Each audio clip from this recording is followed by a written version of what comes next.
Mes chers amis, bonjour, bienvenue sur la chaîne de la French Touch. Aujourd'hui, nous allons parler des actus de la semaine et de toutes les dernières bombes atomiques qui viennent de nous tomber dessus. Weird. Infos et dernières news croustillantes, allez, on débunk tout ça. Alors pour commencer, une arme de destruction massive vient de sortir sur Twitter. C'est une vidéo dans laquelle un senior vice-président, Michael Giordano, donc dans la Walt Disney Company, détaille les pratiques d'embauche discriminatoires. What the fuck? Alors, c'est un secret pour personne, hein. La Walt Disney Company est en bisbille, est en grand froid avec l'État de Floride. La politique de recrutement de cette compagnie est ultra discriminatoire, ultra woke. Là, la grande différence, c'est que on a quelqu'un de très haut placé. Ah bon? Elle est bretonne? Je vous en prie, restez concentrés. Voici ce qu'il dit. Personne d'autre ne vous le dira, mais il n'envisage aucun homme blanc pour tel rôle ou pour tel poste. Il n'est pas question d'embaucher un homme blanc. Cleopatra was black. Disney utilise des mots codés ou des mots buzz pour éviter des poursuites judiciaires.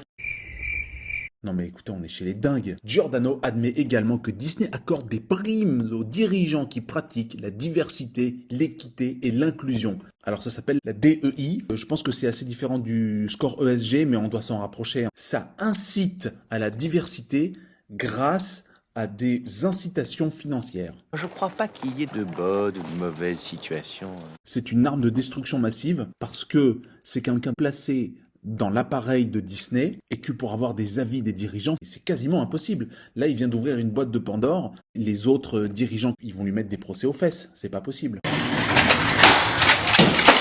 Parce que soyons clairs, chers amis, sa vidéo sans langue de bois déclare ouvertement une politique ultra raciste à l'embauche et inclusive woke. I hate cats. Alors tout ça, ça va pas arranger les affaires de Disney. Déjà, ils ont perdu des centaines de millions de dollars, ne serait-ce que dans la création et la fermeture de leur hôtel Star Cruiser, qui est un flop monumental. Et si en plus de ça, on inclut la polémique Wikipédia, She-Hulk, le désastre Willow, l'énorme four de la petite sirène et la future catastrophe Blanche-Neige, qui d'ailleurs a encore des reshoots prévus. C'est pas possible, c'est une blague. Ces abrutis, ils sont littéralement en train de couler la boîte. Ouais, on les a perdus. Parce que vous vous rendez compte, c'est des milliards de dollars d'investissement. Et tout est en train de partir en fumée.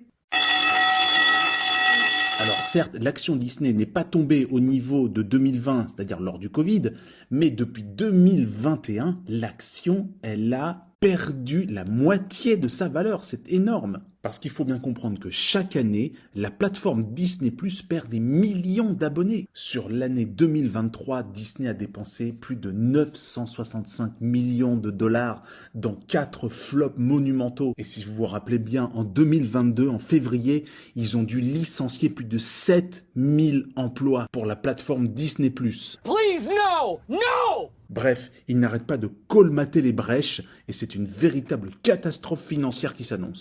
Si malheureusement rien ne change dans le leadership. Et là, c'est le drame.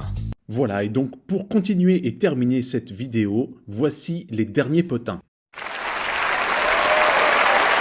Comme je vous le disais en début de vidéo, la polémique Wikipédia prend de l'ampleur et cela pourrait peut-être éventuellement finir au tribunal, car il se trouve que certains de la plateforme Wikipédia ont diffamé directement notre cher ami Star Wars Theory, et celui-ci leur a rétorqué que s'ils continuaient leur diffamation, il les entraînerait au tribunal. On en est là quand même, hein, c'est fou. C'est quand même le plus gros créateur de contenu de Star Wars. Pour suivre ses vidéos depuis plusieurs années, il faut savoir que c'est quand même quelqu'un d'extrêmement respectueux et qui appelle toujours sa communauté à la bienveillance.